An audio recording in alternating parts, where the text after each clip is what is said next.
सलाम फरमाते हैं इस महीने में मोमिन का रिस्क बढ़ा दिया जाता है। ये बात तो बिल्कुल देखने वाली, आमदनी उतनी ही होती है, लेकिन माह रमजान में वो चीजें हम खाते हैं जो और महीनों में नहीं खा पाते और रोज खाते हैं, है ना। क्या क्या खाते हैं अब उसका जिक्र मैं क्या करूं, इसलिए कि आपकी तवज्जो उस पर ज्यादा रहती है। ठीक है, अल्लाह अगर रिस्क बढ़ा देता है तो खाना भी चाहिए। अल्लाह ताला खूब खिलाए, आपको खूब खूब पहनाए, खूब खाओ खूब पहनो, लेकिन खूब अच्छे अमल भी कर लिया कर, इबादत पे कमर कसो। मोमिन की बात मैं कहता हूं इस्लाम की हक्कानियत की एक दलील ये भी है कि माह रमजान शरीफ में आमदनी उतनी ही होती है लेकिन रिस्क बढ़ जाता है, रोजी बढ़ जाती है, आता उतना ही है लेकिन खर्चा कितना होता है बाद में काउंट करो तो पता चलता है अरे जितना आया था उससे ज्यादा गया है। कहां से आता है? अल्लाह देता है। कहां से आता है? जब कोई किसी के बारे में कहता है ना यार वो इतनी तरक्की कर रहा है, आता कहां से है, तो मुझे कभी कभी उसके ईमान पे शक होने लगता है। ये कहना ही नहीं चाहिए कि आना आता कहां से, अल्लाह देता है। कौन देता है? अल्लाह देता है। लोग जलते हैं, आता कहां से। मुझे यहां पे एक वाकया याद आता है।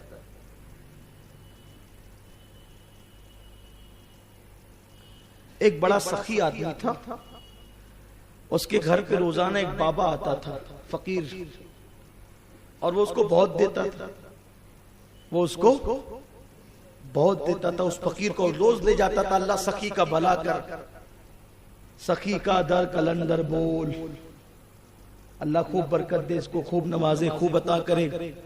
और याद रखना जो सखी होता है वो कभी गरीब नहीं होता, जो सखी होता है वो कभी देने वाला कभी गरीब नहीं होता, और लेने वाला कभी मालदार नहीं होता।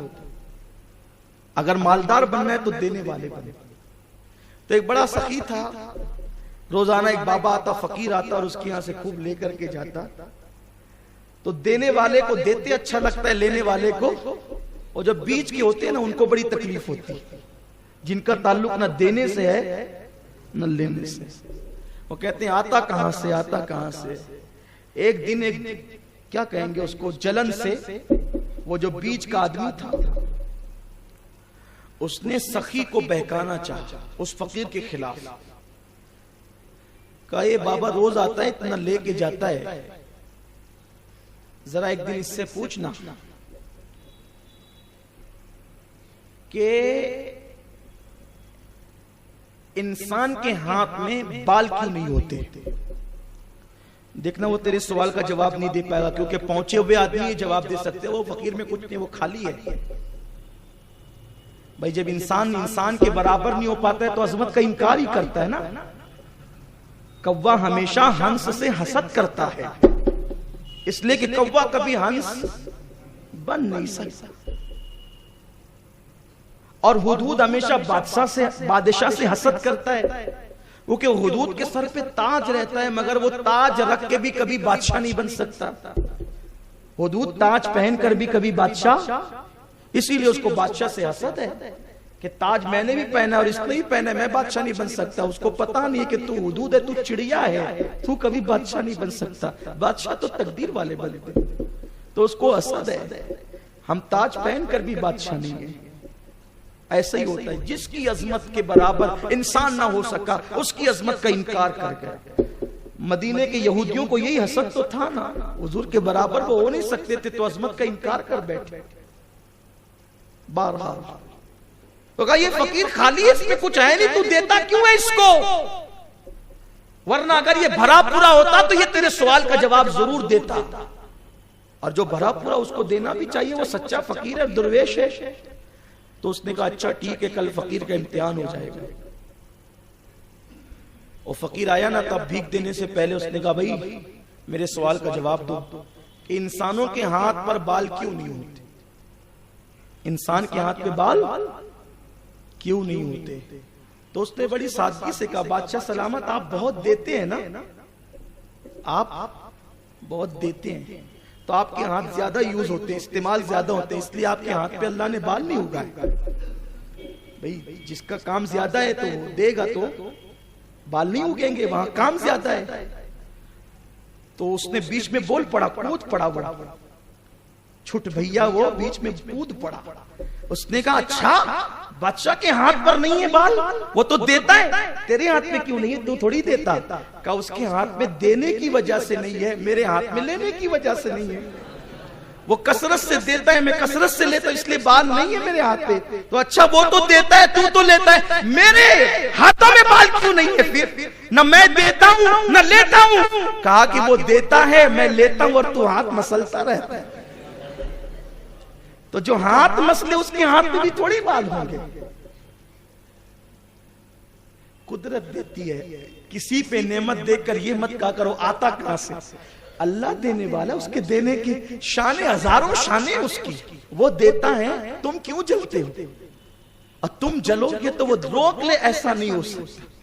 और जब वो देता है ना, सुन लो, कान खोल के सुन लो, कोई 500 5000 दे कि तुम्हारी गुर्बत दूर नहीं करेगा, बल्कि 5 साल तक तुम्हें ताने मिलेंगे, मगर जब मेरा अल्लाह देगा तो देने वाला बना देगा। इसलिए लोगों से लालच मत किया करो, उससे उम्मीद रखा करो, उसने दिया तो देने वाला बना दिया। तो आका फरमाते मोमिन का रिस्क बढ़ जाता है। अब यहां यह भी बात है, खुतबे का एंड हो रहा है, इख्तिताम हो रहा है खुतबे का। आका फरमाते हैं जो इस महीने में किसी का रोजा इफ्तार कराए, अल्लाह उसके गुनाह माफ कर देता है। और इसी पे बस नहीं फरमाया, और उसकी गर्दन आग से आजाद कर दी जाती है, और उसको भी उसी कद्र सवाब मिलता है, उसको भी रोजा रखने वाले के बराबर सवाब मिलता है। और उस रोजेदार के रोजे में कोई कमी नहीं होती सवाब में। कुछ लोग इस नियत से भी किसी की दावत में रोजा इफ्तार करने नहीं जाते कि लोग सोचते हैं यार अगर हम रोजा इफ्तार कर लेंगे उसका खाकर तो उसको सारा सवाब मिल जाएगा, हमें नहीं मिलेगा। ऐसा नहीं है, आप कहीं इफ्तारी करोगे तो उसको भी मिलेगा, आपको भी मिलेगा, और आपके सवाब में कोई कमी नहीं होगी। अब यहां पर एक मुफक्किर की बड़ी प्यारी बात याद आती, फरमाया कि अगर एक बंदा चाहे तो एक एक दिन में 50-50 रोजे रख सकता है। कितने रोजे? 50-50, 100-100, 500 रोजे रख सकता है। हैरत है, बंदा तो एक ही रोजा रख सकता है, एक दिन में 50 कैसे रखेगा? तरीका ये है, एक तुम रखोगे, 50 को इफ्तार करा दो तो तुम्हारे नामे अमाल में 50 रमजान शरीफ के रोजों का सवाब लिख दिया जाए। कराओ इफ्तार, अल्लाह ने दिया है तो खूब कराओ। क्या बड़ी नेमत है, क्या महीना आ रहा है, सुभान अल्लाह, जन्नती बनाने के लिए आ रहा है।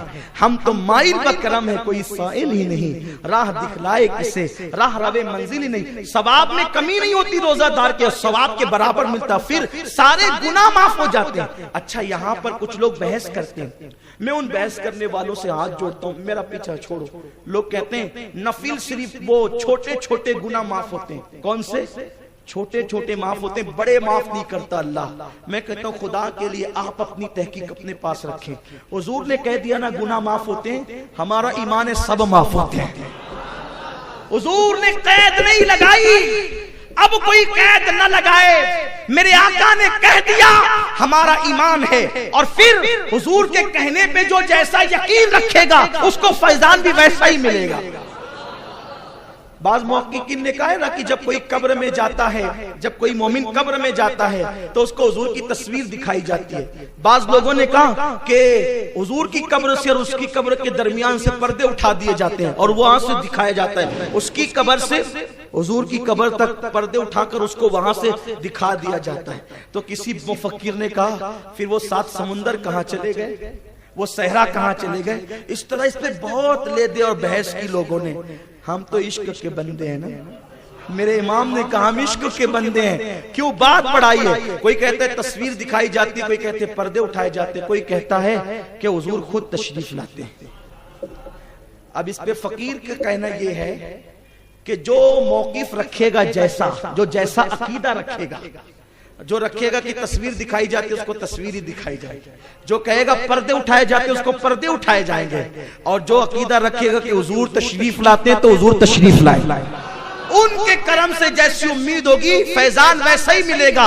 और ये मौक़िफ़ मेरे इमाम अहले सुन्नत का है कि कब्र में लहराएंगे ताहश्र चश्मे नूर के, जलवा फरमा होगी जब, जलवा फरमा होगी, जलवा फरमा होगी जब, जलवा फरमा होगी जब, पर्दे उठेंगे जब नहीं, तस्वीर दिखेगी जब नहीं, जलवा फरमा होगी जब, तलात रसूलुल्लाह की। जलवा फरमा आने ही को तो कहते हैं। कौन कहता है मेरी कब्र अंधेरी होगी?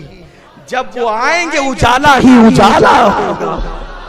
जब वो आएंगे तो हुजूर के फरमान पे जो जैसा यकीन रखे फैज वैसा ही पाता है। तो सरकार ने फरमाया जो इफ्तार कराएगा अल्लाह उसके गुनाहों को माफ कर देगा। हुजूर आपके करम से उम्मीद है, वो तो निहायत सस्ता सौदा बेच रहे हैं जन्नत का, हम मफलिस क्या मोल चुकाएं, अपना हाथ ही खाली है। हुजूर ने कह दिया गुनाह माफ होते, हुजूर हमें यकीन है सगीरा भी माफ होती है और कबीरा भी माफ होते हैं। और उसके करम के आगे सगीरा क्या है और कबीरा क्या है? अगर वो करम करने पे आए वो तो बहुत करीब है। उसके महबूब की शान ये है, एक मैं क्या मेरे इसिया की हकीकत कितनी, मुझसे 100 लाख तो काफी है इशारा। वो इशारा कर दे तो 100 लाख बख्शे जाएं। और वो फरमा दे कि रोजे इफ्तार कराने वाले की कि गुनाह माफ, चाहते हो गुनाह माफ करवाना तो जरा 2-2 4-4 को घर बुला लिया करो। पूरा महीना गम गुसारी कर, दोस्तों को बुलाओ, बुलाओ, खिलाओ। हम सोचते हैं खूब खाएंगे, रमजान शरीफ में खूब खाओ भी खिलाओ भी। इफ्तार की बड़ी बरकतें हैं। फरमाया गुनाह माफ होते, और सिर्फ गुनाह नहीं बल्कि सुभान अल्लाह उसकी गर्दन को जहन्नम से आजाद कर दिया जाता। क्या करीम आका है, क्या करीम आका है। वो तो है सस्ता सौदा बेच रहे हैं जन्नत का, हम मफलिस क्या मोल चुकाएं, अपना हाथ ही खाली। अब सहाबा बोल पड़े, खुतबा खत्म हो गया, खुतबा खत्म हो गया, बल्कि इख्तिताम पर आया, करीबुल खत्म है। फरमाया कि न रोजेदार के सवाब में कमी आएगी, गुनाह माफ भी हो जाएंगे, जहन्नम से आजादी मिलेगी। सहाबा तो लालची थे ना, अमल के मामले में, दौलत के नहीं, शोहरत के नहीं, अमल की। और उनकी शोहरत तो लामकां तक थी, जिक्र होते थे लामकां पर। मेरे महबूब के यार ऐसे तरा उम्रुक अनसुज्जदा, उनका जिक्र यूं किया जाता, माहु अशिद्दाउ अलल कुफ्फार, उनका जिक्र किया जाता। उनके तस्करे होते, खुदा करता है उनका तस्करा कुरान में, तौरात में, इंजील में। वो नेकियों के लालची थे, हरीस थे। बोल पड़े या रसूल अल्लाह, या रसूल अल्लाह सल्लल्लाहु अलैहि वसल्लम, हमें ये ताकत कहाँ है कि किसी को रोजा इफ्तार करें, क्योंकि वो तो पेट पे पत्थर बांधने वाले लोग थे ना। अक्सर साहबा बज़ाहिर गरीब थे, कहने लगे या रसूल अल्लाह हमें हर एक में ये ताकत थोड़ी है कि रोजा इफ्तार कराएं। तो मेरे करीम आका ने फरमाया क्या तुमने रोजा इफ्तार कराने का मतलब ये समझा है कि पेट भर के खाना खिला दे? सरकार फरमाते हैं अगर एक खजूर भी खिला दोगे तो यही सवाब मिलेगा, ये खजूर भी खिला दोगे तो यही सवाब मिलेगा, एक घूंट दूध पिला दोगे यही सवाब मिलेगा। और उस पर करम क्या किया? फरमाया एक घूंट पानी पिला के भी इफ्तार करा दोगे यही सवाब मिलेगा। एक दूसरी हदीस में, इसमें नहीं, दूसरी हदीस में साहबा ने पूछा या रसूल अल्लाह ये जो पानी पिलाने पे इतना बड़ा सवाब है रोजेदार को इफ्तार के वक्त कि गुनाह माफ हो जाएं, जहन्नम से आजादी मिल जाए और फिर रोजेदार के बराबर सवाब मिले, तो ये वहां पर है सवाब जहां पानी नहीं मिलता हो, जहां पे पानी की किल्लत हो, पानी नहीं मिलता हो, वहां पिलाने पे सवाब है। आका फरमाते हैं दरिया के किनारे भी पिलाओगे तो भी यही सवाब मिलेगा। तुम्हारे मुंह से जो निकली वो बात हो के रही। हमारे बचपने में हम ये देखते थे कि जब घर में फ्रूट आते थे उस वक्त मालेगांव बहुत मालदार नहीं था, वो अंधेरा ही भला था कि कदम राह पे थे, रोशनी लाई है मंजिल से बहुत दूर मुझे। अक्सर लोगों की आमदनी 300-350 रुपये हफ्ते होती थी। लूम चलाने वालों को 250-300 रुपये वो लोग कमाते थे, ऐसा हम बचपन में सुनते थे। तो फल फ्रूट आते थे, तो घर की औरतें ये करती थी कि 1-2 चीरी तरबूज की, 1-2 पपीता की, 1-2 खजूर, यानी जितना सामान आता था थोड़ा थोड़ा सब प्लेट में रखती थी और छोटे बच्चों को कहती थी बेटा जाओ और मस्जिद में देकर आओ। और जो बेचारे गरीब लोग होते थे और भी निचली सतह के, वो मस्जिद में आ जाते थे। क्योंकि हर आदमी इतना मालदार नहीं था कि वो इतना बोझ उठा सके, तो वो औरतों का सब मौजिन साहब जमा करते थे और भी जो बड़े बूढ़े होते थे, और फिर उसके बाद दस्तरखान लगता था और उसको तकसीम किया जाता था। इस तरह अब पता नहीं कि वो माहौल रहा कि नहीं रहा, लेकिन मुझे ऐसा लगता है कि वो माहौल 90% खत्म हो गया है। अब तो घर में जितनी इफ्तारी आती है फ्रिज में रख रख के खुद खाते हैं, इफ्तार का सहरी में खाते हैं। इतना हिर्स है खाने की, इतनी हिर्स है, खुदा की कसम ऐसा लगता है जैसे को हम खुद खाने के लिए पैदा हुए। खिलाना तो ऐसा लगता है कि वो नहीं, अल्लाह अकबर। और याद रखना, खुद खाओगे तो बदबू बनेगी, दूसरों को खिलाओगे तो जन्नत में जाने का सबब बनेगा। अगर मुनासिब समझे तो ये इरादा कर लें। आज रमजान शरीफ के कितने रोजे होंगे? 29 या 30। हर दिन अगर आपने एक बंदे को भी इफ्तार कराई ना, तो गोया कि आपने 30 को इफ्तार कराया। बस थोड़ा सा इस तरह जहन बनाइए, क्योंकि हमें सवाब ज्यादा समेटना है ना। और अगर अल्लाह ने दौलत ज्यादा दी तो 5-5 को करा दो, और ज्यादा दिए तो 10-10 को करा दो, ज्यादा दिए तो 20-20 को करा दो, 50-50 को करा दो। अल्लाह ने और नवाजा है तो एतिकाफ के अंदर 100-100 लोग बैठते हैं, उसमें हिस्सा ले लो ताकि इतने लोगों को एक साथ रोजा इफ्तार कराने का सवाब मिल जाए। एक मशवरा है, मैं चंदा नहीं मांग रहा हूं, एक मशवरा दे रहा हूं, नेकी पे उभार रहा हूं। हो सके तो करो, फिर उसकी बरकत साल भर महसूस करोगे। और अगर हो सके तो कभी अपने रिश्तेदारों में झांक लो, इनके घर अच्छा पका कि नहीं पका, इनके घर फल फ्रूट आए कि नहीं आए, थोड़ा ये सब देखा कर। देखो आप ये पूरा खुतबा चेक कर लें, पूरा खुतबा आप पढ़ लें। ये हमारे अमीर मोहतरम की किताब है, माह रमजान कैसे गुजारें, इसका जदीद एडिशन मैं उसी में से पढ़ रहा हूं। मैं इसका अरबी मतन पढ़ना चाहता था, लेकिन इसमें अरबी मतन नहीं है, और इत्तेफाक से जिसमें अरबी मतन है वो किताब घर पे मैं यहाँ मंगा नहीं सका। तो मैंने सोचा कि चलो ठीक है, जरूरत तो पूरी हो जाएगी। हजरत की किताब है, कायदे मोहतरम की किताब है, उसी में से मैंने खुतबा पढ़ा। पूरा खुतबा आप उठा करके पढ़ लें। हुजूर अलैहिस्सलाम ने सबसे ज्यादा ताकीद की है बंदों के साथ उसने सलूक की, शुरू से लेकर आखिर तक।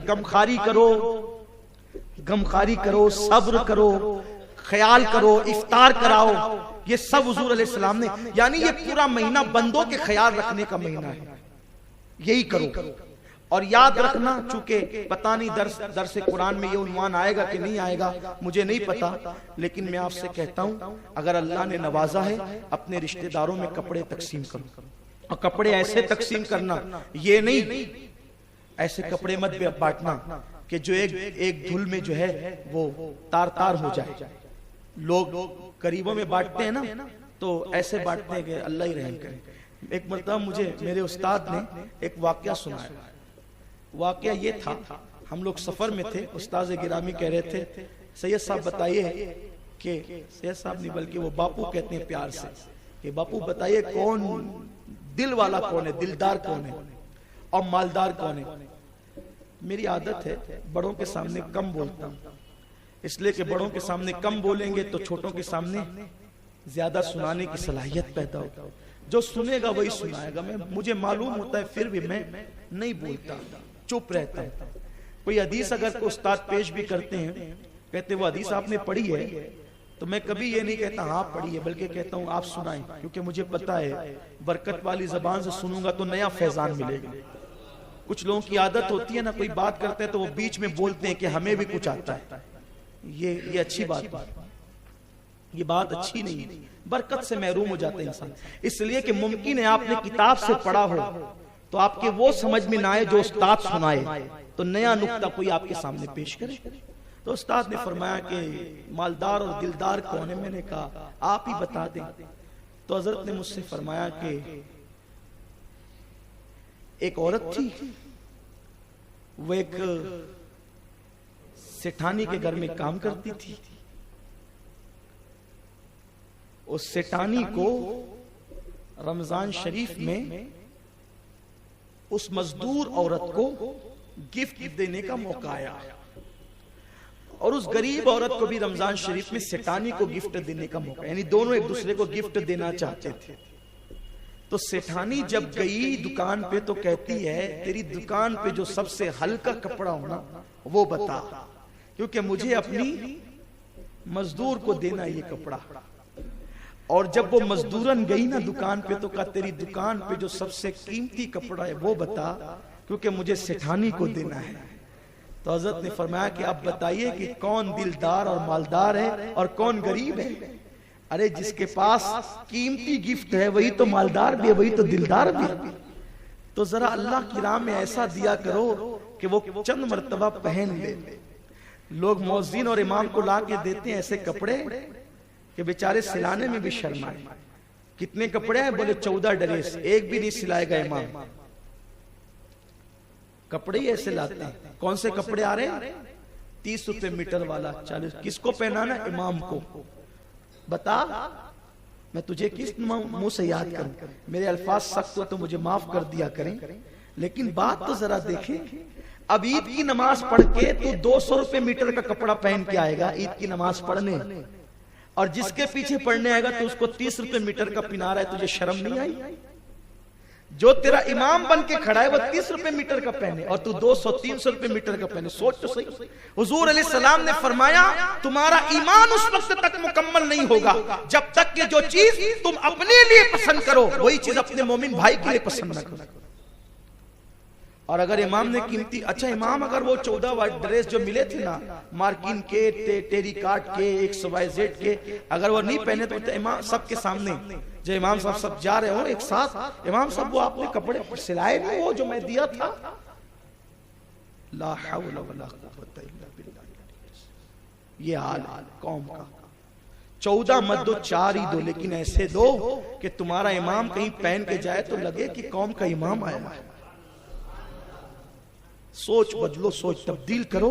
तो ये पूरा खुतबा कौम के लिए, और अपने लिए भी अच्छा पहनो, दूसरों के लिए भी अच्छे का इंतजाम करो, रिश्तेदारों का भी ख्याल करो। अल्लाह पाक